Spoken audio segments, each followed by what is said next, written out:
Bom dia, boa tarde, boa noite, meus irmãos. Aqui é seu irmão Alisson Tonassi, mais uma vez para falar de espiritismo, umbanda e espiritualidade.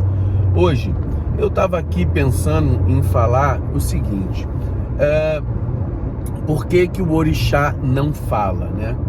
A gente sabe que existem várias teorias que tentam explicar a presença da emanação do orixá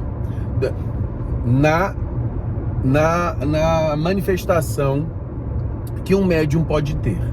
Existe a teoria da excorporação. A pessoa vibra o orixá de dentro e exterioriza essa energia. Existe a teoria em que a pessoa vibra junto com o orixá que está de fora. Então ele pega uma pequena parcela dessa energia que está no universo e vibra junto com ela. Ou seja, temos uma teoria que é de dentro para fora, uma teoria que é de fora para dentro, e temos uma teoria do orixá menor, que é um espírito que manifesta como se fosse a presença de um orixá. Um espírito mais iluminado, um espírito como se fosse de um caboclo, como se fosse de um preto velho, só que ele se manifesta na forma do orixá. E aí a gente fica se perguntando, tá, mas normalmente o orixá, ele não fala. É claro, se a gente pensar, e eu acredito, né, vamos lá, se a gente pensar que se você tem a energia do orixá que sai de dentro, não é um ser humano que tem a condição de falar. Se é uma energia que está de fora, não é um ser humano que está se comunicando. Mas tem a terceira opção, que é um ser espiritual, humano, que se mostra na característica do orixá. Mas aí a gente pensa o seguinte: normalmente, para você ser um representante de um orixá, o espírito, ele tem que ser um espírito de maior envergadura, certo? E nessa condição de um espírito de maior envergadura, ele não precisa falar, porque a função dele é manifestar as emoções. Ele não vai jogar a energia dele no seu racional. Ele vai jogar a energia dele nas condições mais inconscientes do médium.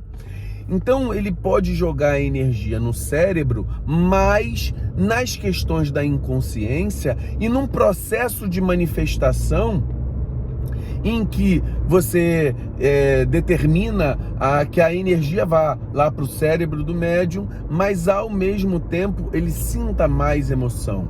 Ele sinta mais as questões, por exemplo, de fundamentos mais materiais. Mexe com o cardíaco, mexe com as glândulas na parte hormonal, mexe com as sensações emocionais e psíquicas, que elas estão acima da palavra.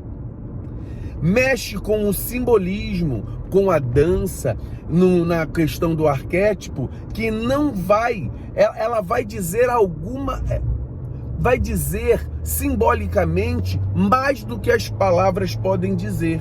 Então, o orixá, tanto ele é uma manifestação intrínseca, interna, que vai ser decodificada pelo teu cérebro quando você permite que ela vibre para o universo, e ela é decodificada em atitudes simbólicas que vão representar toda a energia daquele orixá.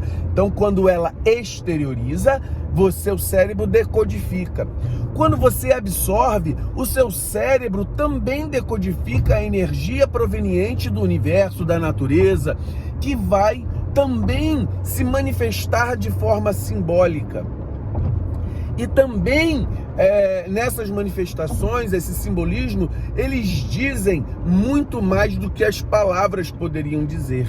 Então, aquela pessoa que tem no seu terreiro esse culto ao orixá e tem a oportunidade de trazer essas informações de maneira decodificada pela sua própria mediunidade, pela simbologia, pela dança, pelas características que são representadas pela aquela condição do orixá, então você vai tentar observar aquilo que você sente com relação àquilo. As palavras, elas são pouco para mostrar o que a energia de Deus pode trazer para você. Então é muito importante que a gente tenha essa noção, essa consciência. E quando é um falangeiro, ele também não vem dizer por palavras, ele vem dizer por sentimentos, por percepções, por decodificações simbólicas daquilo que ele representa. Então não há muito a necessidade. Diferente de um falangeiro, um caboclo, vamos supor, de Xangô. O caboclo de Xangô, ele não é o representante de Xangô, ele é um trabalhador da linha de Xangô, e assim para todos os outros. Então é muito importante nós entendermos que a percepção do orixá não falar, e aí eu não estou criticando que tem gente que fala, não, o meu Ogum falou. Quando nós normalmente fala assim, olha, o Ogum é um caboclo de Ogum. Mas, por exemplo, na minha casa, nossos caboclos de Ogum, eles vêm na linha dos caboclos, certo? Na minha casa, quando se toca para Ogum, você pode incorporar um falangeiro representante de Ogum. Você pode exteriorizar a energia de Ogum que está imanente em você, e tem a disponibilidade de você receber a energia de fora, a energia transcendente de Ogum. Então, é muito diferente cada coisa, entendeu? Então, a gente vai... Por isso que muitas vezes, por isso que muitas vezes, nós temos, e a grande maioria dos terreiros, o orixá não fala. Porque a função do orixá, da manifestação do orixá, é uma função simbólica, é uma função emocional, é uma função psíquica. Ele trabalha nas suas entranhas espirituais. É isso que serve a exteriorização da mensagem simbólica do orixá. Muito axé a todos.